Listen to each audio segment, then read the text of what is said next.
자, 다음으로 이제 주목해 볼 만한 작품은 서정주의 기촉도라고 하는 작품입니다. 사실은 굉장히 유명한 작품이에요.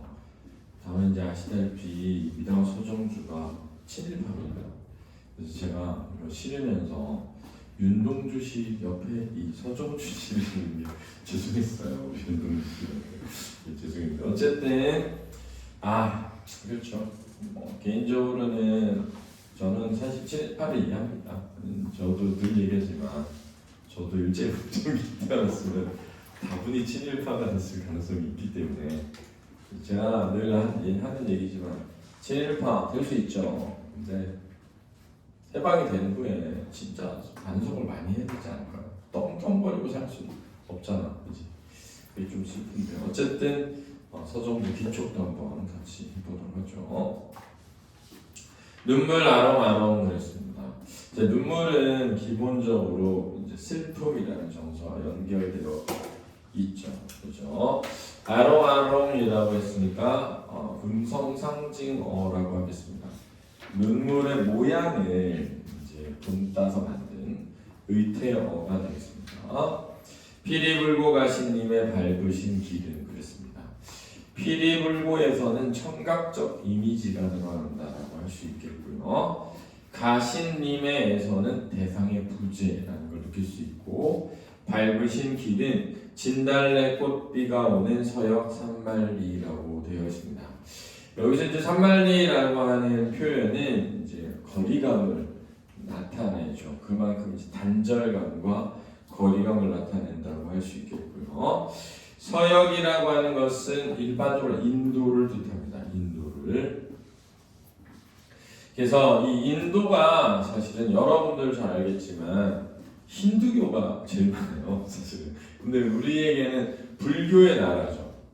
부처님이 계셨던 곳이니까. 그래서 약간 불교적인 어떤 종교적인 색채에서 죽음의 세상 이런 것들을 떠오르게 하는 곳입니다. 그렇죠?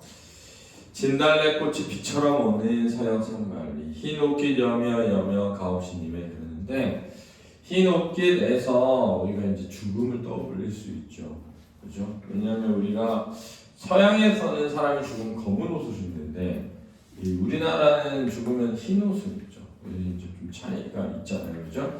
그래서 사람이 죽으면 죽었을 때 입히는 옷들도 흰색이고, 그래서 흰 옷깃을 여미며 가오시님의 다시 오지 못하는 편촉산만리라고 되어 있습니다. 근데 이제 이게 귀촉도라고 하는 게 소척세인데요. 귀촉도의 귀촉이라고 하는 게 돌아가다, 총나라 이런 뜻이거든요. 그래서 이게 이제 중국 고사 속에서 신하에게 배신을 당하고 위패당한 왕이, 그죠? 결국은 죽으면서 무덤 속에서 깨어난 새가 바로 소척새고, 그래서 우리는 소쩍 이렇게 운다고 생각하는데 중국 애들은 퀴촉 이렇게 운다고 들렸나봐요. 그래서 총나라로 돌아가고 싶다고 구슬프게 운다, 이 전설이 있거든요. 그래서 귀촉도는 죽음이라고 하는 것과 연결되어 있어, 이미지가. 그래서 그걸 이제 차용해서 쓴 시라고 할 수 있겠죠, 그죠? 파촉은 이제 중국의 총나라 땅이고요. 신이나 삼아 줄걸 슬픈 사연에 그랬습니다. 오로리 아로색인 육날 메투리 그랬습니다. 신이나 삼아 줄걸 슬픈 사연에, 자, 도치법이 쓰였죠, 그죠? 슬픈 사연에 신이나 삼아 줄걸 이런 뜻이죠, 그렇죠? 어떤 신이냐면 올로리 아로색인 육날 메투리라는 신이죠. 슬픈 사연에 신이나 삼아줄 걸. 은장도 푸른 날로 그냥 베어서 부질없는 이 머리털을 엮어 드릴 걸. 이러네요. 이 머리털을 잘라서, 은장도 푸른 칼로 이 부질없는 머리털을 잘라서 메투리라고 하는 신을 엮어서 드릴 것, 이런 뜻입니다. 이해됐죠? 그럼 왜 부질이 없냐? 사실 머리카락은 사람을 사람답게 보이게 하지 않습니까? 그렇죠? 그래서 여러분 잘 모르겠지만 제 나이 때가 되면 뭐 가장 큰 화제는 결국 대머리입니다. 대머리. 그래서 저희 밴드가 있어요. 대학 동창 밴드. 다 학교 선생님들이거든요. 근데 친구 한 명이 호주에 여행을 갔다가 그 누드 비치를 갔다 왔다는 거예요. 그래서 자기가 누드 비치 갔다 왔다는 얘기를 글에다가 딱 올렸는데 댓글이 한 30몇 개 달려서 와 진짜 애들이 이 누드 비치에 관심이 있나? 이런 생각을 했는데 그 다음에 한 애가 대머리와 관련된 또 기사를 이렇게 해서 올렸는데 80개가 달리고요. 그래가지고 야 이거는 진짜 대머리는 누를 수가 없구나. 대머리는 그런 생각했거든요. 근데 이제 이게 머리카락이 있는 건 이성에게 어쨌든 호감을 주지 않습니까? 머리카락이. 그러니까 이제 부질없게 된 거죠. 왜냐면 사랑하는 사람이 죽었기 때문에 나를 가꿀 필요가 없게 됐다. 이렇게 이해가 되는 거예요. 그래서 이 쓸데없게 된 머리카락을 잘라서 이걸로 엮어가지고 신발을 사면서 옛날에 이제 지푸라기를 엮어서 신발을 사봤기 때문에 외투리가 그런 거거든요. 집신. 초롱의 불빛 지친 밤하늘 구비구비 은하물 목이 젖은 새 이렇게 되는데 지친 밤하늘에 잘 보세요. 이제 밤하늘을 지쳤다라고 표현했는데 이 지치는 울다 지친이랑 연결되는 것 같아요. 지금 화자가 님이 떠나고 님이 죽고 나서 울고 있는데 한참을 울다가 지쳐서 밤이 된 거예요. 그 밤하늘에 초록 불빛이 이렇게 비치는 겁니다. 보통 이제 왜 여러분들 상갓집 가면 빨간색으로 해가지고 상 이렇게 해가지고 써있는 근조할 때 조 써가지고 있는 알죠?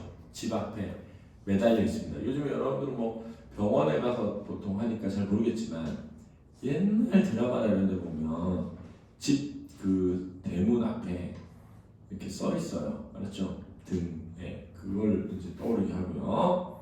구비구비 은하물 목이 젖은 색이었는데 이거는 뭐냐면 소쩍새가 알았죠? 우는 그 소리가 구비구비 흐르는 은하수에 목이 젖어서 나는 소리 같다 이런 뜻입니다. 근데 여기서 말하는 구비구비 흐르는 은하수는 눈물이랑 또 연결이 돼요. 왜냐면 우리가 눈물이 흘러서 강을 이룬다 뭐 이런 표현의 시들이 많거든요. 그래서 차마니 솟는가라 눈이 감겨서 제 피에 취한 새가 귀쪽도 운다 이렇게 되네요. 차마 아니 솟는 가라 이게 무슨 말이냐면 지금 사랑하는 사람이 떠나고 엉엉 울고 있는데 그 눈물의 슬픔이 막 이 가슴 깊이에서 우러러서 나오고 있는 중이거든요. 그러기 때문에 자기 어떤 그런 속에서 끓어오르는 아주 큰 슬픔에 취해서 우는 것이라고 표현한 거고 그대 하늘 끝에 홀로 가신 이마 그랬으니까 청자죠.